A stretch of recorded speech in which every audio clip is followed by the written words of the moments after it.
E ela já está me esperando para mais uma aula. O assunto é sério, o assunto é importante. A gente vai falar hoje sobre os novos medicamentos que estão sendo estudados em alguns lugares, já foram aprovados para emagrecer. Tem muita gente falando disso, mas pelo que eu entendi, não está sendo muito bem explicado. Por isso que ela está aqui. Doutora Andressa Heimscher, seja bem-vinda mais uma vez. Carol. Nossa endócrina querida, que vem com o seu jeitinho doce. E a gente entende tudo, doutora. Eu espero que sim. Muito. Vamos lá. Antes da gente começar com as nossas ilustrações e com a sua aula, eu queria que você introduzisse, então, o porquê da escolha deste assunto dos remédios, então, para emagrecer. Bom, primeiro que medicação para emagrecer sempre é um tema muito complicado, né? Sim. E, na verdade, nos últimos anos, a gente teve uma grande mudança de eixo com relação à prescrição dos medicamentos para emagrecer. Muitos medicamentos foram suspensos, inclusive aqui no Brasil, né, Carol? A gente teve a questão das anfetaminas, que foram suspensas por conta de uma série de efeitos colaterais e muitas vezes também por conta da má prescrição.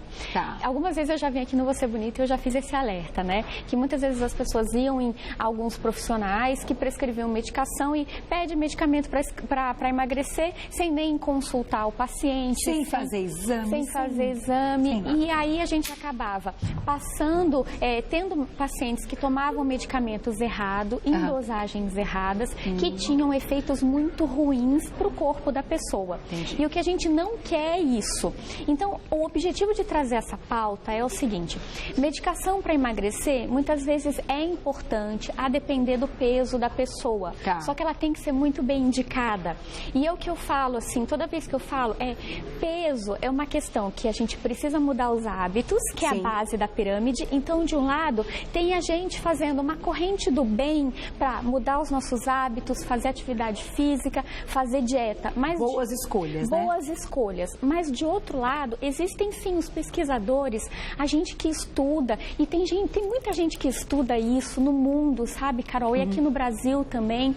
Lá no Hospital das Clínicas a gente estuda bastante isso também, em outras universidades no Brasil. A gente estuda sobre como aplicar os medicamentos, como desenvolver novas substâncias para poder ajudar, sim, a controlar o peso. Porque tem muita gente que mesmo fazendo todo o possível, mudando a alimentação, ainda assim não consegue ter um resultado que deveria. Exato, por alguma alteração de hormônio, ou por alguma alteração de metabolismo, ou porque realmente existe uma dificuldade que vai precisar de um complemento a esse tratamento. Então, a escolha certa no tratamento, então você que está em casa, o grande objetivo de trazer essa pauta é justamente a gente conversar um pouco sobre essa grande novidade de alguns tratamentos. Eu vou trazer dois aqui. Que são novos. Que são novos, mas a gente também bateu um grande papo sobre o que é tratar a perda de peso, né? Sobre a escolha correta do tratamento para perda de peso e também principalmente para as pessoas ficarem cada vez mais conscientes para a gente poder fazer a escolha certa, né, Carol? Que eu acho que esse é o nosso objetivo, né? E tendo as informações, você pode conversar com o seu médico, você vai estar mais atento, mais atenta, mais bem informado, para dizer, já sabendo o que está sendo de repente recomendado. Vamos colocar nosso vídeo então? Vamos começar. Esse vídeo mostra como age esse novo medicamento no organismo? O que acontece é o seguinte, nos últimos anos a gente teve uma grande mudança sobre como é que a gente vai tratar o peso, né? Então, hoje em dia a gente olha muito mais agora para o trajeto do alimento no nosso corpo, quando a gente vai se preocupar em pensar numa medicação para perda de peso. Então, esse vídeo, eu achei ele tão bonitinho, porque ele mostra o alimento entrando aqui no nosso esôfago, chegando até o nosso, passando pelo nosso estômago e chegando até o nosso intestino, e é justamente pensando nesse trajeto normal, nessa fisiologia normal que vão ser pensados os medicamentos para emagrecer hoje em dia. Então, antigamente... Vamos parar aqui? Podemos parar aí. Então, antigamente, o que a gente pensava nos medicamentos para perda de peso? A gente pensava numa ação mais cerebral desses medicamentos. Eles tinham um efeito, então, No cérebro?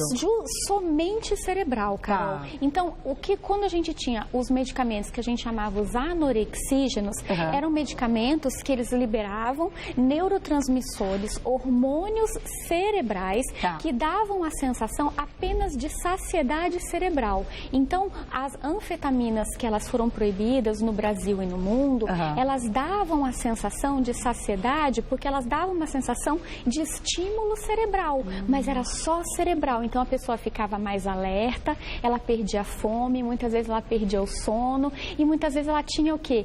Quem em casa já usou, às vezes vai poder lembrar que tinha taquicardia, podia ter um pouco de tremor, porque ela era uma medicação que mexia com o cérebro e dava efeitos no corpo, dava alguns efeitos colaterais. O que acontece hoje em dia? Quando a gente pensa nos novos medicamentos para emagrecer, e são os novos medicamentos que vão estar vindo, que vão vir nos próximos anos, né? Eles são medicamentos que eles vão se assemelhar aos hormônios que são liberados pelo nosso intestino. Então, existe hoje uma comunicação entre o nosso intestino e o nosso cérebro que ela é muito mais bem estudada. Que interessante. Então, ele não vai agir só no cérebro a partir de agora. Ele vai simular um hormônio que é liberado no nosso intestino quando a gente se alimenta naturalmente. E o objetivo da gente trazer o videozinho é justamente lembrar que vai ser semelhante a uma alimentação normal. Olha que interessante. Agora, vamos fazer o seguinte, vamos deixar uma perguntinha, vamos colocar, estão chegando várias já. Ai, que bom. Vamos lá, meninas, nós vamos explicar todas. Vamos lá, vamos colocar a perguntinha na tela então. Vamos ver de quem que é, perguntinha do nosso Insta. Pop Camoca, acho que é isso. Um beijo pra você, obrigada. Bonita. É, linda foto, né? Por que esses remédios nos deixam com a sensação de não ter controle do nosso corpo, tipo tremedeira e palpitação, que é o que você citou? O fato das pessoas, então, que eram medicadas, né?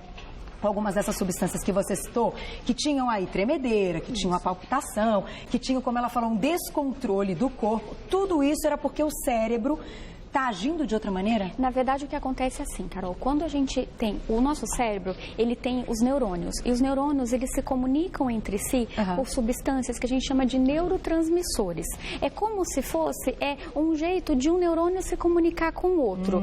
E essas medicações para perda de peso, que tem um efeito mais cerebral, eles mexem na comunicação entre os neurônios. Entendi. Então, é como se você fosse um neurônio e eu fosse um neurônio e tivesse uma substância aqui no meio que amplificasse. Então, é como se tivesse um amplificador da minha comunicação com você. Entendi. Então, se eu falasse e você ouvisse 10 vezes mais ou, eventualmente, 10 vezes menos. E aí depende da medicação. Entendi. E é por isso que alguma medicação para perda de peso, ela faz o quê? Ela faz com que a pessoa fique mais alerta. Então, uma pequena quantidade deixa a pessoa mais alerta. É por isso que, muitas vezes, algumas pessoas sentem o quê? A perda de controle do próprio corpo. Entendi. E é uma questão também de dosagem, porque muito tem a ver com dosagem. Porque uma dosagem muito alta, claro, também vai dar uma sensação maior de descontrole. Uma dosagem mais baixa vai dar uma sensação menor. E outra coisa, existem pessoas que têm efeitos que são diferentes daquele que a gente espera. É por isso que o acompanhamento, isso para quem está em casa, é importante a gente fazer esse alerta. O acompanhamento para qualquer pessoa que vai ter indicação de usar uma medicação para perda de peso, ele tem que ser muito de pertinho e muito criterioso, porque o efeito esperado para uma medicação para você, às vezes pode ser diferente para outra, que pode ser diferente para o seu vizinho. Entendi. Então, o cuidado tem que ser redobrado. E tem que relatar ao médico qualquer tem que contar para o médico direitinho. Qualquer coisa diferente que tenha sentido, né? Qualquer coisa. Vamos colocar então, vamos começar explicando o que são esses novos medicamentos, porque o assunto é muito interessante. Vamos começar com a nossa primeira imagem aí.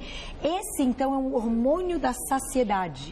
O que acontece assim, os novos medicamentos, e vamos falar especificamente dessa nova medicação, que ela foi aprovada nos Estados Unidos no final do ano passado, e ela foi aprovada agora na semana passada pela Comissão Europeia de Medicamentos. Ela é uma substância, é um hormônio, ele é um análogo de um hormônio, ou seja, ele é um hormônio similar, chamado liraglutida, liraglutide, o nome já vai estar no próximo slide. Ele é similar a esse hormônio que o nosso corpo produz, que se chama GLP-1, que é um hormônio da saciedade. Em termos técnicos, ele tem um nome um pouco complicado, ele é um hormônio da classe que chama incretínico. O que quer dizer isso? Na verdade, esse é um nome complicado para uma coisa tão fácil e tão bacana, que é a comunicação entre o intestino e o cérebro.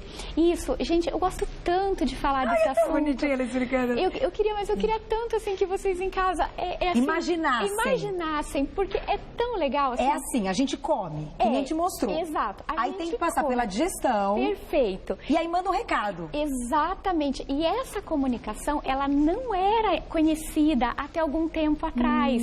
A gente não sabia direito que o intestino se comunicava com o cérebro. E hoje a gente sabe que o intestino ele libera uma série de hormônios que vão sinalizar para o cérebro que está chegando comida. Que tá ok.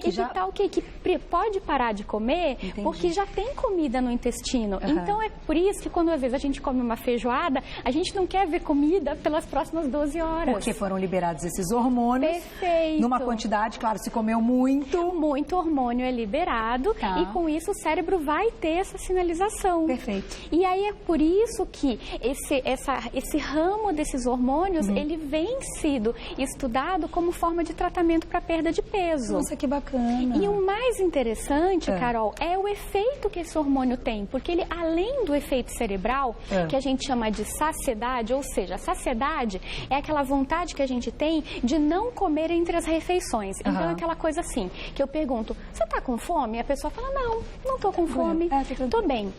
Saciação é a sensação do estômago cheio.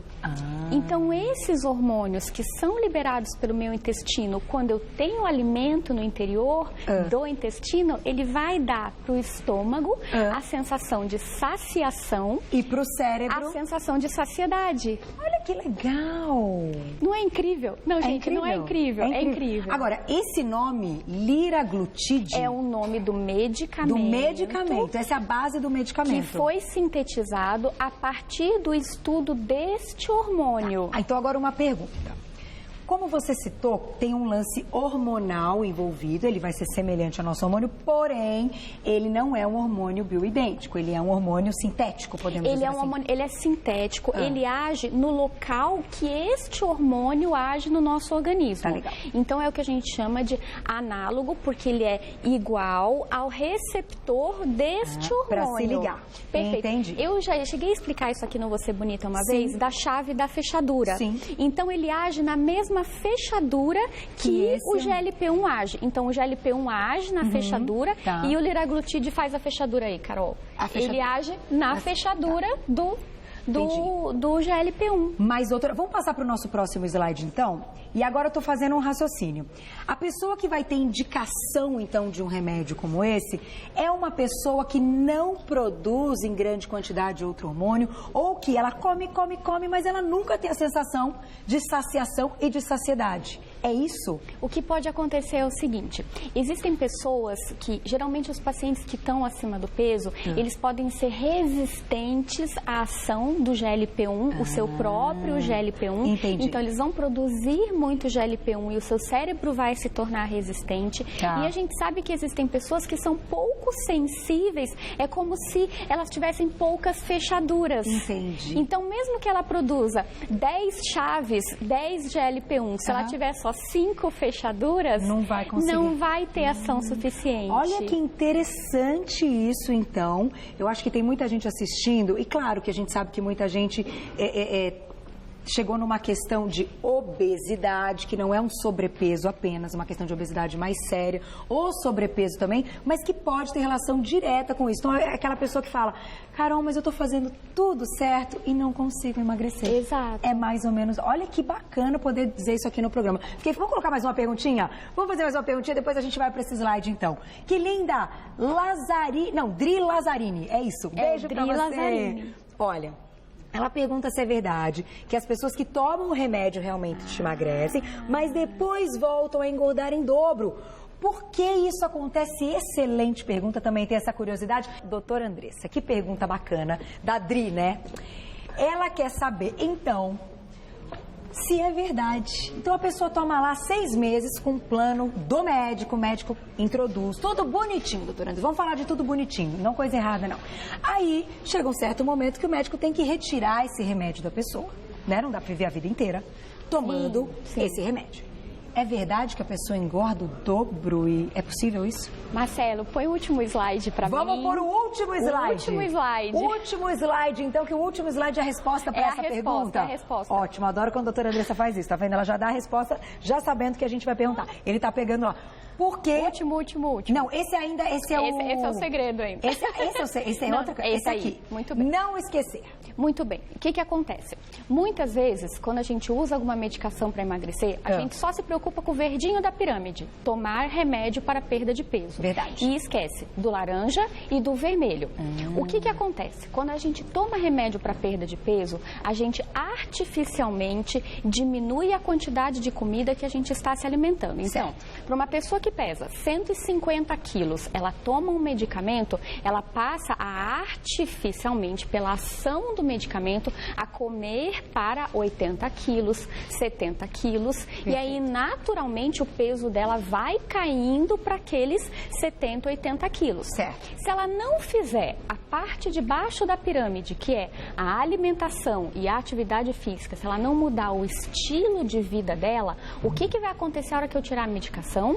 Ela vai voltar a comer para os 150 quilos que ela tinha, ou ao peso inicial que ela tinha. Porque o nosso corpo, Carol, ele sempre vai tender a conservar energia. Entendi. O nosso corpo, ele sempre vai ter a memória do peso maior que ele teve. Que ele já teve na vida, Que ele já teve na vida. Isso é pela conservação de energia, porque é da evolução humana. E é a memória do corpo mesmo. É a memória do corpo. Então, se você não faz a parte de baixo, e isso eu digo para quem está em casa, que tem que fazer muito direitinho. Não é o remédio, ele não é a principal fator que vai fazer você emagrecer. Ele vai ser uma muletinha, mas depois você vai jogar a muleta fora e você vai caminhar com as suas próprias pernas, porque a medicação é para ajudar o teu corpo naquele momento inicial e provavelmente a manter, mas depois ele vai ser retirado porque você vai modificar o seu estilo de vida. Então a resposta está aqui, não vai engordar em dobro ou se fizer isso. Se não fizer, pode engordar. Pode sim, porque o grande erro das pessoas é que elas tomam a medicação e elas se encostam na medicação. Elas não usam a medicação como bengala, elas usam a medicação como carrinho. Elas entram no carrinho e ficam. E vão. E aí quando saem do carrinho, elas voltam a comer o que comiam antes. E aí me vem na cabeça exatamente isso, porque acaba sendo uma coisa muito mais fácil do que ter força de vontade muitas vezes para outras atitudes, certo? Mas a gente sabe que muitas pessoas já têm essas vontades, já fazem, certo? E que de fato o medicamento é muito importante. Porém, doutora, é aquilo que você diz muito e eu acredito. Tudo que a gente não faz um esforço para conseguir, o resultado nunca vai ser o mesmo e tão bom e tão bacana do que se a gente tivesse feito um esforço. Exato. Não é verdade? Que se a gente tivesse dado ali uma motivação muito maior para conseguir. Exato. O que eu só faço um alerta é o seguinte, e isso eu falo assim, a questão da força de vontade, ela precisa e deve existir. Sim. Mas em alguns casos, existe o corpo, ele vai querer conservar o peso naquele peso mais alto em que a pessoa está. Então, a medicação vai ser importante para ajudar a engrenagem a começar a entrar naquela perda de peso que a gente deseja. Então, a medicação vai ser importante. Sim. Por isso que muitas vezes, por mais que a pessoa às vezes tenha força de vontade, fale, eu vou fazer atividade física, eu vou fazer dieta, ela não consegue perder peso. Porque precisa entrar. Porque precisa entrar com a medicação. Então, é justamente você ter aquela sensação, é o feeling, é você ter o sentimento de saber a hora que você tem que entrar com a medicação, o momento que você fala, mas o paciente está muito pesado, por mais que ele se alimente bem e faça atividade física, não vai conseguir nem fazer uma atividade física porque está muito grande, pesado. Porque não consegue dar um ritmo no exercício. Então, gente, é um complemento. Então, uma coisa depende da outra. É uma cadeia, é um elo. Se a gente rompe um elo dessa cadeia, não funciona. É uma engrenagem. Uma engrenagem parou de funcionar, não vai. Então, assim, tomou remédio para emagrecer, não modificou o hábito de vida, não dá certo. Não vai emagrecer. Muitas vezes modificou o hábito de vida, mas não tomou a medicação porque talvez precise tomar medicação, também não vai dar certo. Entendi. Por isso precisa, gente, da avaliação do médico com todos os exames, com o exame clínico também. Vamos colocar mais uma perguntinha então, e depois vamos falar daquela segunda opção que eu achei muito interessante. Ai, que linda! Aline, um beijo pra você. Linda, hein? Esses medicamentos para perda de peso podem ter algum tipo de interação medicamentosa? Podem ter riscos à saúde quando associada a outro medicamento? Boa pergunta. Então, as pessoas que já têm outra patologia, que já tem que ter aí, né, um medicamento, por exemplo, diabetes, que já fazem uso de insulina, pode ser perigoso? Então, o que a gente precisa sempre, eu sempre oriento, é preciso passar em avaliação médica. Sim, todo e qualquer medicamento, ele pode ter interação medicamentosa e ele pode, sim, trazer alguns riscos, é por isso que a gente precisa, sim, fazer uma avaliação. A história desse medicamento, que ele é similar ao hormônio da saciedade, ele é um medicamento que já vem sendo utilizado para controle do diabetes há alguns anos. E aí a gente acabou vendo que os pacientes que usavam esse medicamento para tratar diabetes perdiam bastante peso. Entendi. E aí os estudos foram ampliados e com isso ele acabou tendo aprovação para ser usado como uma medicação para perda de peso. Olha só. Só que, claro, ele tem alguns efeitos colaterais que a gente precisa avaliar individualmente e é por isso que a gente faz um controle. Eu costumo brincar com meus pacientes assim, eu faço um controle paranoico com exames todo direitinho para a gente ter certeza que tudo vai dar certo. Porque o que a gente quer é dar saúde, não que o paciente perca a saúde no tratamento. Agora, já te faço uma pergunta importante, como a gente está citando esses medicamentos, então nos Estados Unidos já estão sendo usados, na Europa? Eles foram liberados. A comercialização ainda demora um tempo, Carol, porque eles precisam ainda sofrer a avaliação das legislações para serem comercializados. Mas a avaliação já foi feita e aí houve um boom de reportagens sobre a liberação desse medicamento nos Estados Unidos e na Europa. Então, eu achei importante trazer para que os nossos telespectadores fiquem ligados também, fiquem bem atentos que aqui no Brasil o debate está esquentando. Inclusive chamaram de pílula do emagrecimento, coisas do tipo. Mas vocês entenderam, né? Assim como qualquer outro medicamento para emagrecer, também deve entrar com uma prescrição médica, com todos os exames, com tudo, e por um tempo determinado. Porque apareceu, eu não vou falar que programa que foi, mas fizeram uma matéria grande e tal, como se fosse um milagre, uma solução para tudo, e aí você toma quando você quiser, o tempo que você quiser, e ótimo, não é assim, né, doutora Não é Andressa? assim. A gente ficou parecendo assim na reportagem que eu vi, não vou falar de que programa que foi. E a gente precisa, inclusive, avaliar a eficiência. Esse medicamento ele precisa ser avaliado num período de 12 semanas para a gente ver se funciona. Porque tem pessoas que não vão, que infelizmente não funcionam, e tem pessoas que funcionam muito bem, porque cada um é cada um. Sem dúvida. Meu corpo é diferente do seu, que é diferente, por exemplo, do Evair, né? Sim. Então, cadê Evair? Cadê o Evair? Ah lá, Evair. Então, assim, cada um vai ter uma resposta diferente. Então, é por isso que é preciso colocar num gráfico, é preciso acompanhar a perda de peso, o percentual de gordura. Então, a gente precisa ter um acompanhamento correto desse paciente que está usando medicação. Olha, o assunto é muito legal. A gente estourou tudo que podia que eu não podia já, né? Um minuto pra gente fechar. Vamos colocar, então, aquele slide que é um marca-passo do estômago. Marca-passo do estômago. Interessante. Isso aqui também é um outro, uma forma de um outro medicamento. Dispositivo. Eu quis trazer porque também foi alvo de matéria semana passada, semana retrasada. Ele foi aprovado também pelo FDA, pela Agência Regulatória Americana. É um dispositivo semelhante a um celular pequenininho, que ele vai ser implantado por cirurgiões nos Estados Unidos, entre o esôfago e o estômago. Mas o mais interessante é a gente lembrar que hoje os medicamentos para perda de peso, os dispositivos para perda de peso, eles estão simulando a nossa anatomia normal. Então, o que esse marca-passozinho vai fazer? Vai enviar bloqueio no nervo que controla a sensação de saciedade do estômago, imitando o estômago cheio. Entendi. Então, olha que bacana. É um dispositivo, é mais uma técnica que está sendo desenvolvida e que vai, provavelmente, nos próximos anos, a gente espera que se desenvolva como mais uma opção para tratar a perda de peso. Ele tem uma indicação de ser usado em pessoas um pouco mais pesadas, IMC acima de 35. Mas o que eu quero que o pessoal que está em casa veja é que, assim, gente, é um mundo. Existem pessoas estudando para tratar a obesidade. Então, por um lado, existe a nossa corrente do bem fazendo a nossa força, a base da pirâmide, e existe também a parte dos profissionais que se empenham para trazer o que há de melhor para tratar a perda de peso. E isso também tem que ser temporário? E isso também tem que ser temporário. Tá. Isso também tem que ser temporário. Então, é um conjunto que vai vencer a obesidade. É isso que a gente quer, né, Carol? Muito legal, doutora Andressa, parabéns. Grande aula, tá vendo? Vendo?